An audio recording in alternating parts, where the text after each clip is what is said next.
שלום, כאן לירן מלירן קירור ומיזוג. בווידאו הזה אני אסביר בקצרה על מערכת קירור של מקרר, איך היא עובדת, מה החלקים המרכזיים במערכת הזו, וננסה לענות גם על דברים כמו תקלות שכיחות. טוב, אז נתחיל עם המאמר הזה. מהי מערכת קירור? מהם החלקים שמרכיבים אותה? מערכת גז סגורה שהצינורות המוליכים בה עשויים מנחושת, גם במזגנים וגם במקררים הצנרת עשויה מנחושת. היתרון שלה שהיא אינה צוברת חלודה או קורוזיה. טוב, אז יש לנו במערכת מדחס, מנוע או קומפרסור שדוחס את הקירור אל מעבה.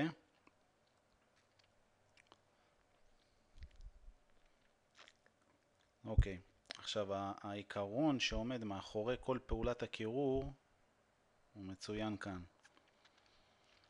העיקרון הוא על לקיחת חום שנמצא מסביב לסוללת הקירור לטובת מעבר הנוזל הדחוס למצב צבירה של גז. מה זה אומר? שאם אנחנו רוצים להרתיח מים ולהדות את המים מנוזל לגז, צריך להשקיע אנרגיה. האנרגיה הזאת זה חום.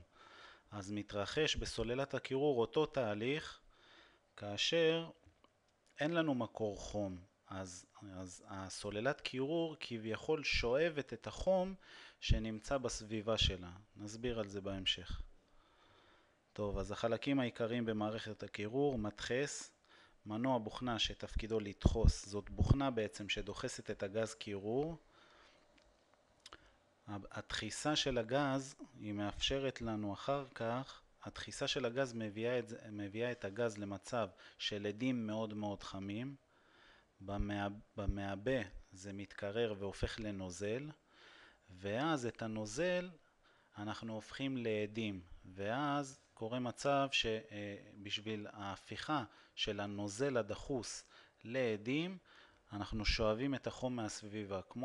כמו להרתיח קומקום עם מים צריך מקור אש, אז כביכול הסוללת קירור מספקת את הקור למקרר מזה שדחסנו עם המדחס את הגז, קיבלנו אדים, אחרי זה נוזל חם מאוד. הנוזל הזה באופן טבעי, ככל שמריצים אותו בצינורות מהמעבה למעדה, הוא מתקרר, כי זה נוזל עם נקודת רתיחה מאוד נמוכה, הוא באופן טבעי מתפשט והופך מנוזל לאדים ושואב את החום מהסביבה. נסביר על זה עוד בהמשך. אז יש לנו את המדחס שזה המנוע, יש לנו את המעבה, מערכת צינורות שמקבלת את הגז הדחוס בטמפרטורה גבוהה. מה זה אומר? המעבה זה התחנה הראשונה אחרי הקומפרסור. הקומפרסור דוחס לאדים מאוד מאוד חמים, ללחץ מאוד מאוד חזק. אם תיגעו בקומפרסור בזמן שהוא עובד, הוא יהיה מאוד חם, וגם הצינורות שביציאה שלו ובכלל בהמשך, כל המעבה זה השם בא מתהליך של עיבוי, לקחת עדים ולהפוך אותם לנוזל. העדים מאוד מאוד חמים, אז הוא מקרר את זה קצת. מערכת צינורות שמקבלת את הגז הדחוס הישר מהקומפרסור, תפקידה לקרר את הגז באופן חלקי עד להבאתו למצב צבירה נוזלי. מעבה, עיבוי מעדים לנוזל. בדרך כלל יהיה מורכב מצינור דק שתפקידו לשמור על הגז הדחוס ושלא יתרחב. טוב, יש לנו את המעבה, יש את המעדה. המעדה זה בעצם סוללת הקירור, מה שזורק לנו קור כביכול למקרר, מה ששואב את החום יותר נכון בשביל התהליך שקורה בתוכו. לאחר שהגז הדחוס עבר למצב נוזלי במעבה, אמרנו קומפרסור, מהקומפרסור עדים חמים למעבה, המעבה הופך את זה לנוזל, ואז המעדה מקבל את זה. לאחר שהגז הדחוס עבר למצב נוזלי במעדה, הוא מגיע אל המפזר אני אראה את זה בתרשים. זה הקומפרסור, זה המעבה, זה המעדה. קומפרסור, עדים חמים, המעבה הופך את זה לנוזל. יש באמצע מכשיר כלשהו שעוזר להפוך את הנוזל החם, עוזר לו להתפשט ולהיכנס למעבה, זה נקרא מפזר, וזה המעדה. קיבל נוזל חם, הנוזל יחסית מתקרר והופך לעדים. אמרנו מנוזל לעדים, כדי להפוך משהו, כדי להרתיח מים צריך חום, אז מנוזל לעדים הוא שואב את החום שמסביב ובכך הוא מקפיא. ופה יושב לידו מאוורר שזורק חום לתוך המקפיא, וגם יש חריר קטן שזורק זורק קור למקפיא, ויש חריר קטן שזורק חלק מהקור למקרר עצמו. בכל אופן, אז זה המעדה. תפקידו של המפזר, טוב, זה המפזר שנמצא בין המעבה למעדה. תפקידו של המפזר הוא להעביר את הגז הנוזלי החם והדחוס בצינור דק מעבה אל המעדה, שמורכב מצינורות עבים יותר שמאפשרים לנוזל. טוב, הצינורות, כל השטח של הצינורות האלה של המעבה וכל מה שמוביל אל המעדה הם יחסית קטנים וצרים, כי הכל פה דחוס, זה נוזל דחוס, זה גז דחוס בלחץ גבוה, וכאן כשזה מגיע לכאן לסוללה, הסוללה יחסית, הצינורות שלה יותר רחבים, כדי שיתאפשר מצב של הפיכה של נוזל דחוס וחם לעדים.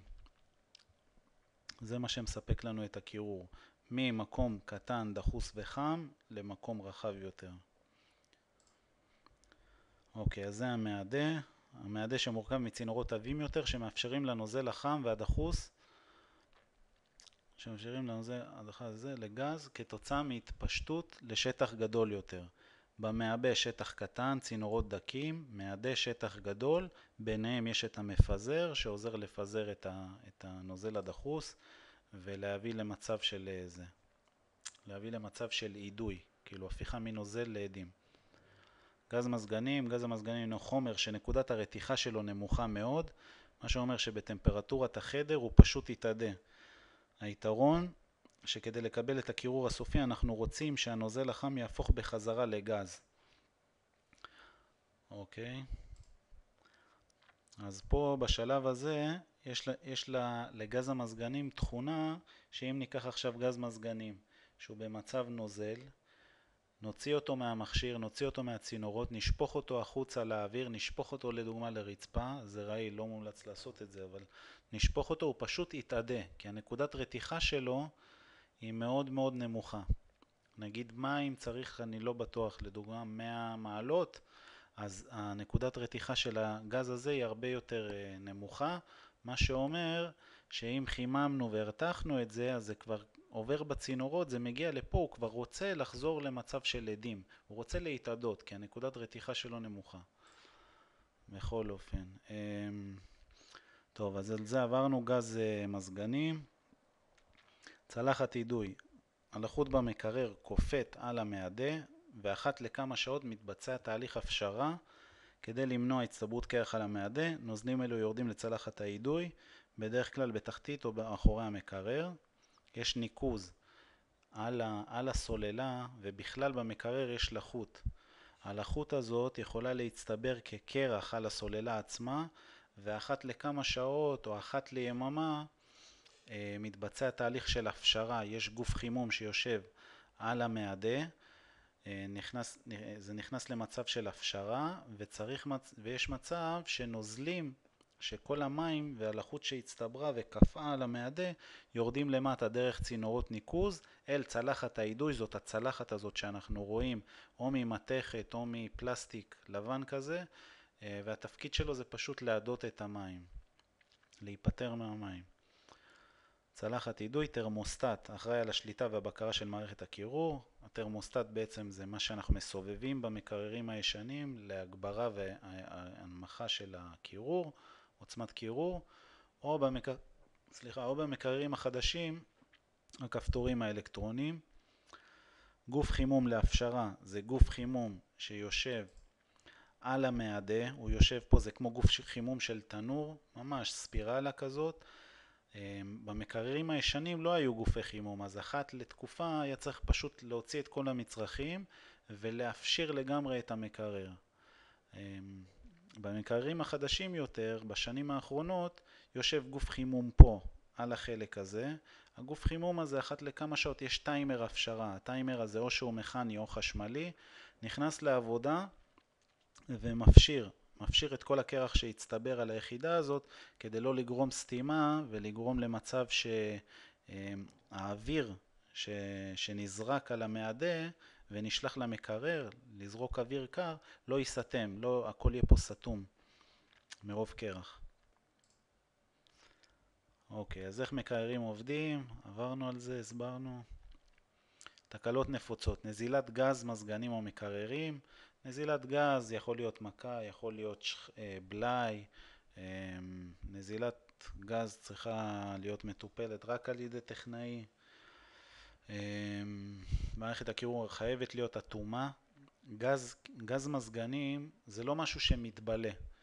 אם אין נזילה או אין תקלה כלשהי, הגז לא נהרס, לא מתבלה, לא צריך להחליף אותו אחת לכמה שנים, הוא לא פג תוקף, רק דליפה תגרום לחוסר גז. מאוורר לא עובד, יש שתי מאווררים, יש מאוורר למטה, בחלק מהמקררים יש מאוורר למטה, על המעבה, איך שזה יוצא מהקומפרסור, חם מאוד, רוצים להעביר את זה מעדים רותחים לנוזל חם, אז יש מאוורר בחלק מהמקררים. מאוורר שני, פשוט במקפיא, במקרר עצמו, לזרוק מסוללת הקירור, לזרוק אוויר לתוך המקפיא ולמקרר בקטנה. אוקיי. אז גוף חימום, מאוורר לא עובד, גוף חימום לא תקין, גוף חימום יושב פה, יכול להיות שהוא נהרס, נשרף, יש כל מיני סיבות. גוף חימום, תרמוסטט לא תקין, תרמוסטט אחראי על כיוון העוצמות והשליטה ובקרה. טיימר הפשרה לא תקין, טיימר ההפשרה זה מה שאחראי על הפעלת תהליך ההפשרה אחת לכמה שעות, כדי שלא יצטבר לנו קרח. אם טיימר ההפשרה לא תקין ולא מכניס את המקרר למצב הפשרה, כל 6 עד 8 שעות, אז יצטבר קרח על סוללת הקירור, אז טיימר הפשרה. ולטיימר ההפשרה זה בדרך כלל מחובר מכשיר שנקרא במיטל, זה יחידה עגולה מאוד קטנה שאמורה לסגור מעגל ולמנוע מצב של חימום יתר בגוף החימום. יכול להיות שגם החלק הזה נהרס, אז הוא קשור למערכת ההפשרה. מקרר לא עובד או לא נדלק, אם המקרר אינו עובד או אינו נדלק, תיתכן תקלה חשמלית או בעיה בכרטיס בקרה ראשי. יש כרטיס בקרה ראשי שזה לא התרמוסטט, זה יכול לשבת איפה שהתרמוסטט, אבל קורה הרבה שכרטיסים כאלה נהרסים, נשרפים כתוצאה מקצר חשמלי, קפיצת חשמל, משהו כזה. יש לבדוק שהחשמל תקין, ייתכן שהכרטיס נהרס כתוצאה מקצר. שקע ההגנה עוזר לעתים, בחלק מהמקרים, למנוע תקלה של הריסת כרטיס. הצטברות קרח במקרר. בעת ההפשרה, זה תהליך הפשרה לא נכנס לעבודה, כמו שהסברנו. המקרר מקפיא את האוכל, תרמוסטט לא תקין או כרטיס בקרה ראשי לא תקינים. מומלץ בדרך כלל לשים את עוצמות הקירור על 2 ו-2, גם במקפיא גם במקרר.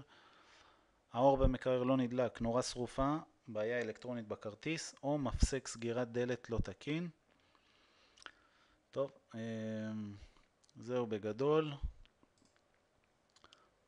המאמר הזה מובא לכם על ידי לירן, קירור ומיזוג. אנחנו מתקנים מקררים, מזגנים, דודי שמש בבאר שבע והסביבה, כולל אזור השפלה, דימונה, ירוחם, שדרות, נתיבות, קריית גת, עומר, מיתר, להבים. אתם מוזמנים להתקשר אלינו עם כל שאלה שיש לכם, או להיכנס לאתר שלנו, שזה קירור-לירן.com, קירור-לירן.com, ולקרוא עוד מאמרים ולקרוא על השירותים השונים שלנו.